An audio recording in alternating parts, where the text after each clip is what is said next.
the endocrine system. Now, what is this endocrine system? Children, the endocrine system is a collection of something. It's a collection of glands, right? And these glands are busy producing hormones. And these hormones are very important. They regulate or control metabolism. They control growth and development. They control our tissue function, our sexual function, our reproduction, sleep, as well as mood, among other things. Okay, so in this video today, I will be focusing on the difference between the two types of glands, the endocrine gland and the exocrine glands. What is a hormone? We'll also look at the location of these glands, the hormones secreted by them. Let's begin with the difference between endocrine and exocrine glands.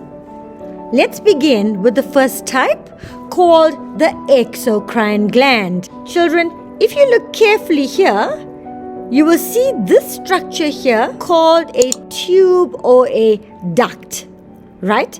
Now, when an exocrine gland releases its secretions, it releases its secretions straight into a duct. A duct is like a channel or a pathway or a passage or a tube or a canal into which the products from the gland are going to be released. So an exocrine gland is a gland that has a duct. And what happens is that when this gland is busy secreting its substances, it secretes its substances into a duct. And this duct is going to take it to the outside or into a cavity. A good example of an exocrine gland is the salivary glands. So in the mouth we have important salivary glands. They are working together to produce saliva. Right. When these glands are busy making or producing their saliva, the saliva, which is their secretion now, will be secreted directly now into a passage or a channel or a duct, right? And then it gets released into a cavity, which is now our mouth. So that is an example of an exocrine gland. In contrast, we have the endocrine glands. How are they different to the exocrine glands? Well, the endocrine glands do not have ducts. They do not have these tubes or these canals for carrying liquids. Okay? Because they don't have a duct, they pour their secretions directly into the blood. And the blood will then transport them to where they are required in the body. What do we call the secretions coming from the endocrine gland? Yes, they are called hormones. What are hormones? Hormones are organic chemical messengers, mainly protein in nature. Let's break this up. Right, organic. Why do I say it is organic? Because they contain carbon, hydrogen, and oxygen. Why do I say it is chemical? Again, because it contains carbon, hydrogen, and oxygen. And messengers, because they transfer messages from one part of the body to bring about a response in another part of the body. Example, insulin. Let's use insulin as an example of a hormone to show how it's being produced in one part of the body and how it travels through the bloodstream to go and create a response in another part of the body.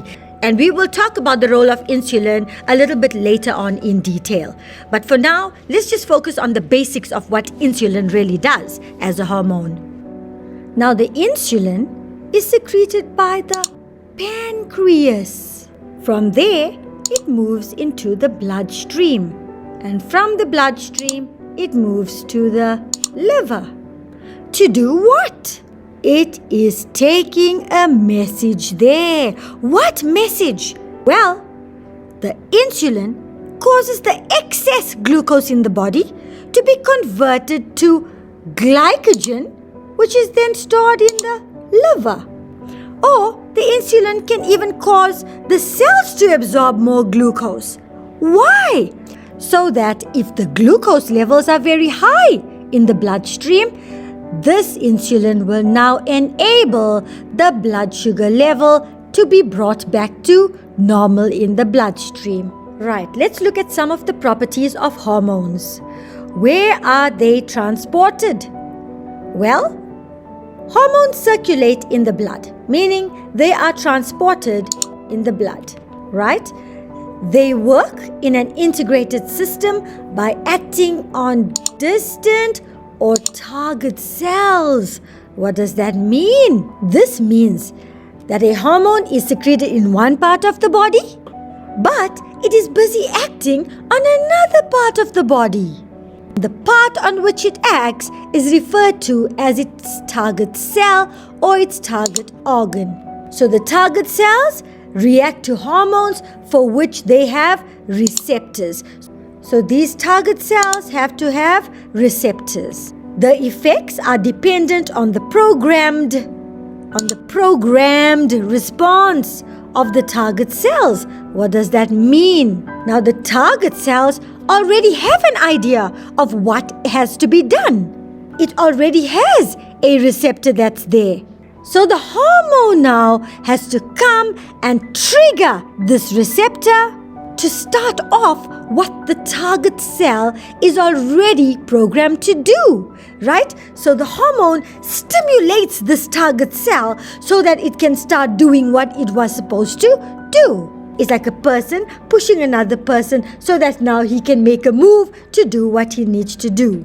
And finally, they control a wide variety of functions in the body. Now let's take a look at some of the endocrine glands making up the endocrine system. Let's begin with the pituitary gland. Where is it located? It's located here at the base of the brain. The pituitary gland is also known as the hypophysis. What hormones does it secrete? Let's look at this. Pituitary gland is responsible for secreting the following hormones, right? 1, we have the growth hormone, the GH, TSH, which is the thyroid stimulating hormone, FSH, which is the follicle stimulating hormone, LH, which is the luteinizing hormone, as well as prolactin. Right, on this side we have the hypothalamus of the brain, right? And the hypothalamus is responsible for the secretion of ADH. In the throat area, around the voice box, around your larynx, we find the thyroid glands. Right, now the thyroid gland is responsible for the secretion of thyroxine. As we go down, on the top of each kidney, we find the 2 glands. They are known as the adrenal glands. And the adrenal glands, what do you think they are responsible for secreting? Yes, the adrenal glands are responsible for the secretion of adrenaline as well as aldosterone. Adrenal glands are situated one on top of each kidney. That's the location of the adrenal glands. Then we have the pancreas. Secreted by the pancreas, we have the insulin as well as the glucagon. Now these 2 hormones, insulin and glucagon, work in opposition to one another, right? We will find out more about the role of the insulin and the glucagon as we progress. Then we move on to the ovaries found in the female, right? The hormones of the ovaries include estrogen as well as progesterone. Moving on to the males. In the males, we have the testes, responsible for the secretion of testosterone. In my next video, we will be moving on to the next level where we will be discussing the functions of each of these hormones. Hope you enjoyed our video. Like and subscribe.